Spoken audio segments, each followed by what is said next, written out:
Hello. So in this video, I want to tackle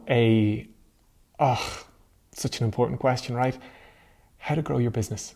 And I feel like this is such a big question, but it's interesting in terms of the solutions. Generally speaking, it's actually quite a simple process when we clear out the distraction and bullshit. And that's really the very first point that I want to nail down is to get real. And to get really real with yourself in terms of why you want to grow your business. So Simon Sinek is this fantastic kind of authoritative speaker, and he talks about finding your why and how important and integral it is to all that you do. And it's really important. I actually believe that in life, we obviously settle. And for wherever your business is right now, you have settled for it, for the state that it's in. And it's such a kind of odd, almost counterintuitive thought of like, you're here wondering how you can grow your business. But behind the scenes, there is a greater commitment essentially to settling to how things are, because they're grand, they're fine, but they're not really. And for me, the real key in this kind of first step is to get real with yourself in terms of why do you want to grow your business. And actually this can be quite a hurtful process. It's quite an uncomfortable one, and it's why a lot of people shy away. So I actually want you to think about, like, why do you want to grow your business? And the easiest way to do that is, how is your current state of affairs undermining you? Let's look at the financial impacts. Is your business earning you enough money? If not, what are the impacts of not having enough money? Where are you not getting to buy the things you want or live the way you would like because your business isn't serving you? And the more you can anchor into the frustrations and the upset that you're experiencing, the better. Because all of that is fuel to move things on. So I really want you to do a bit of a mental exercise in terms of, why do I need to grow my business? I need to grow my business because I'm sick of eating these boring meals. I want to go out for dinner every so often. I want to comfort home. I want to I want to enjoy all these subscriptions without feeling a weight. I want to be able to impulsively buy and not feel any sense of worry. I want to be able to look after so-and-so so much better. Whatever it is, jot it all down, because that is fuel for you. Let's look at like one of the other really big factors in terms of your potential. You know, in your current circumstance, are you getting to actually realize what you're properly capable of? If you're not, that is frustrating, that is upsetting. Jot it all down. Note down how you know you're capable of more, and every day in this normality that you're in, you're not getting to express that. And how does that feel? What impact does that bring? How does that knock your confidence? How does that upset? How does that undermine your sense of self? Do you get why this is a little bit uncomfortable? It is. It's really uncomfortable. But the more you can really actually clear out the bullshit and tune into why it is that you need to grow your business. Financially, I need to look after myself better. Professionally, I need to realize my potential. I recognize how negatively impacting not doing that is to my confidence. I'm seeing how that affects how I show up in the world, and I don't want that anymore. I want to realize my potential, feel my full worth, and enjoy the confidence and the energy and the enthusiasm and the excitement that comes from that. It's huge. That's the fuel to your fire. So step number 1, figure out why. Yeah, and be really real with yourself. Second point, do the numbers. This is a really interesting one for me. When you look at a business and you map out its financial possibilities, and for those of us in the service, you'd recognize you only have so much time. So let's look at your rates and let's look at your capacity. And let's do the numbers and figure out what your capacity is. You might find in doing this exercise that you're actually doing extraordinarily well for your capacity.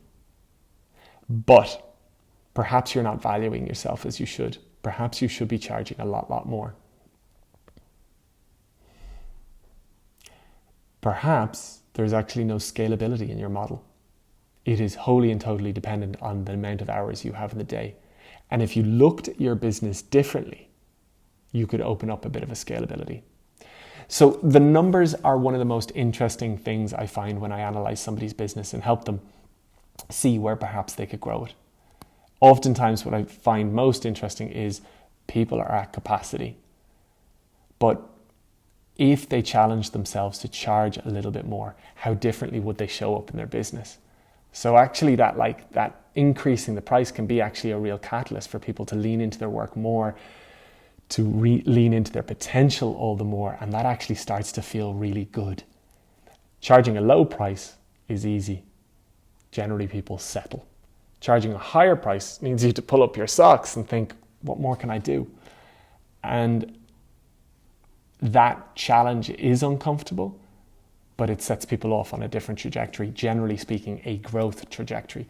I talk about this in a lot of content, that there is a zone of proximal development for us as humans, a little bit out of our comfort zone, where we, as humans, grow and thrive and expand.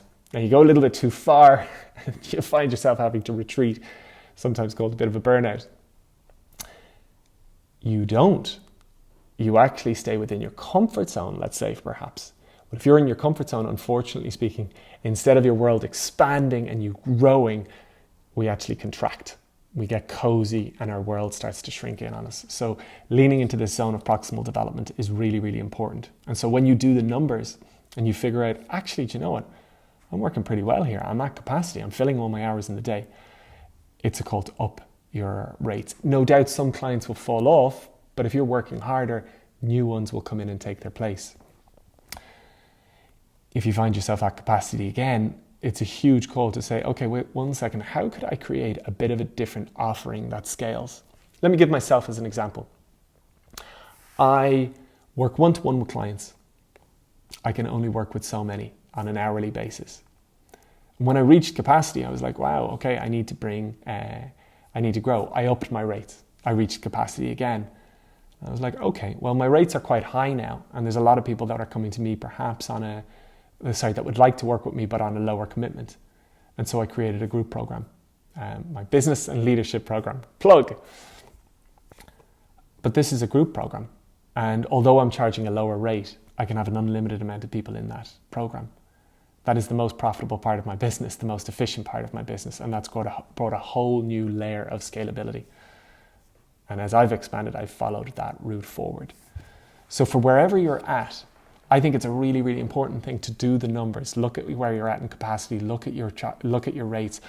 Push your rates up. Look to challenge yourself in terms of your scalability and your possibility for growth within those numbers, or expand the framework for greater numbers.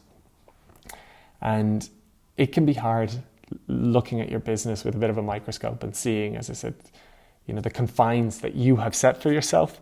But once you see them, that's the first step forward in terms of expansion. And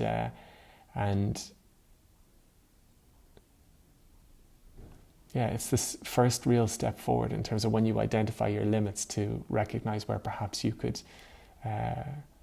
remove those blocks and create new. And please don't underestimate the power of imagination for yourself. There is so much you can do with your business. And what's so nice is that so many people in various fields online have shared how they've expanded their businesses. So for whatever profession you're in, feel free to type in scaling your business for dentists or scaling your business for solicitors or whatever it might be. You will see content on it. You will get ideas and you can take them for your own. The next step, once you've done that, and let's be honest, in doing an exercise like that, you're going to get really, really clear in terms of how your business works. What I always think is really important is to look at your business in terms of that clarity. So look at your business in terms of, if you were a stranger looking at it, does it make sense? So this third point is bring clarity to your messaging. Make it really, really simple in terms of what it is that you do and how it is that you work with people. This is a fascinating exercise for me. The amount of businesses you look at their website and you just can't actually understand what it is that they do. Or if you can, it's really hard to understand how you can work with that business. And as a simple exercise, if you look at your business from a stranger's point of view or from a complete newbie who's never worked with you before, what impression do you get? How could things be made more simple? How could things be made more enticing, attractive, clear? This is a really, really simple exercise that so many people don't do, or they do, but then business just gets kind of carried on, and as they're adding to it and adding to it and adding to it, what they're not aware is that they're complicating it. And so I would recommend almost every month just coming back to your business, taking this outside perspective to look in an opportunity spot for where you can make things more simple and more clear. It is an odd one to think that most people are confusing their customers, and if all you did was just make it simpler for them to understand what you do and how you work, you would get a whole load more business. And I'm amazed at how many times just this simple exercise alone can turn somebody's business around. So I wish it for you. And I would encourage you, as I said, not just to do it once, but to almost schedule this as a reoccurring monthly or bi-monthly exercise, because it is like the gift that just keeps on giving. Then the next key step is to focus on what you have. So those that have worked with you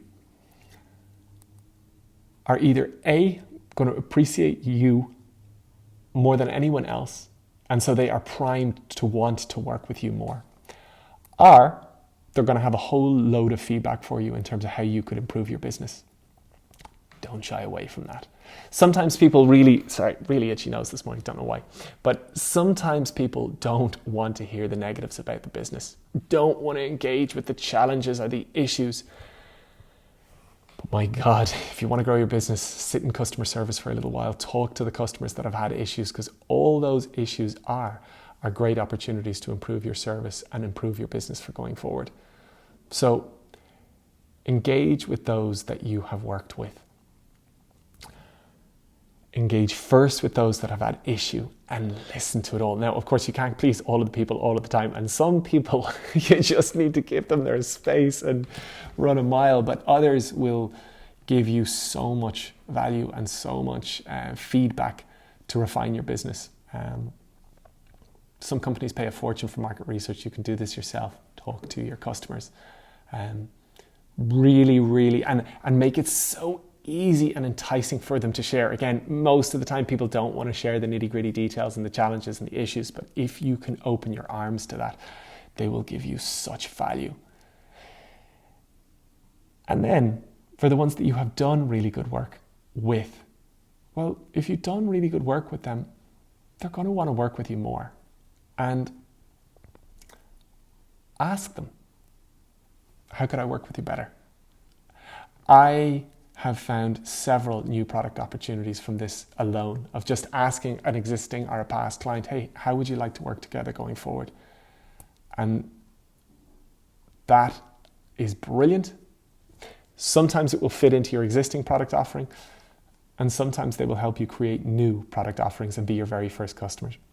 I'm a massive believer that when you are tuned in flow, things should flow. So oftentimes when it comes to creating a new offering or expanding your business, people like to think big. People like to think like, oh yeah, I'm going to change up everything.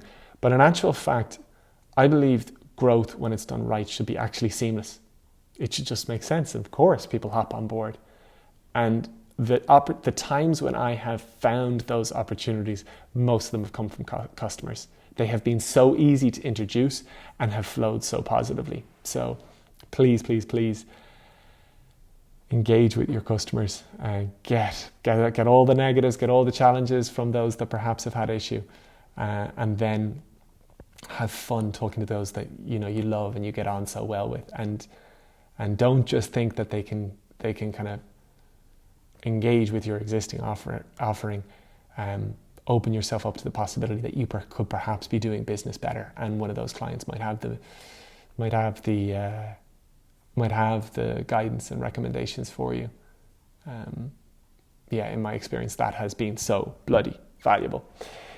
The last, fifth point, and I say the last, this is on my side for what's come up today. There are so many other opportunities in terms of how to grow, how to expand. But for me, it is ask for help. Oftentimes, when we are challenged and out of sorts, our impulsive reaction is to isolate ourselves. So you know this when you get stressed, that you kind of curl into a ball. You actually stop engaging so much with everybody else, and you just start working more and more and more. And a real pattern for so many humans is that when things get challenging, they isolate themselves. So my encouragement would be to ask for help. And even if you're not in challenge, if things are going well, ask for help. Oftentimes, there is such opportunity literally sitting on our doorstep. And for some reason, we instinctively, or if it's perhaps societally, we shy away from asking for help when we need it, but that is a huge encouragement. Interestingly, a thought is coming to me. My dad always talked about a homeless person that he met with a really, really, really nice coat. He was like, "Hey, that's a hell of a nice coat." And he said, "Oh, well, I know. I can't afford to have a bad one." And that is coming up to me with regards to asking for help, that there is a caveat. Don't ask for help from somebody that you aren't inspired by. And to be honest, there might be an element of their lives that you're not inspired by, but if there is an element that you are, ask for help in that space. But get the best help you can. Get the best help you can. For me, I engage with loads of coaches. They inspired me on my path. And some of the pricing has literally had me quite scared. But I'm always amazed, the better the coach, the quicker I find my return. And for yourselves, when it comes to asking for help, don't be afraid to go that little bit out of your comfort zone and ask the person that you might feel a little bit intimidated by. But the fact of the matter is, the better the advice, the easier the solution, the easier it is to integrate, the more profitable it will be, the more time it will save, the greater it'll improve your overall impact. So really challenge yourself to, 1, ask for help, but 2, ask for the best help you can get. It just makes such a bloody impact. Anyway, I hope this is of value to you. Most importantly, you're looking to grow, you're looking to expand, and that is so important, so positive, so important, so good. And I just want to really encourage you. I hope there's value in these points. I hope there's some good for you to take. If you have watched this through and if there's anything you're like, "Oh, you should have said this," or "That would have been really helpful," please leave it in the comments below for others watching on so that they can enjoy your wisdom as well as mine. I kind of feel this is a bit of a team effort. If there's any feedback you have, anything you'd like to share, please, again, leave it below, or feel free to reach out to me on Instagram. I'm most kind of active there. And I really hope this brings you value. Thank you for watching, and I look forward to sharing again with you soon.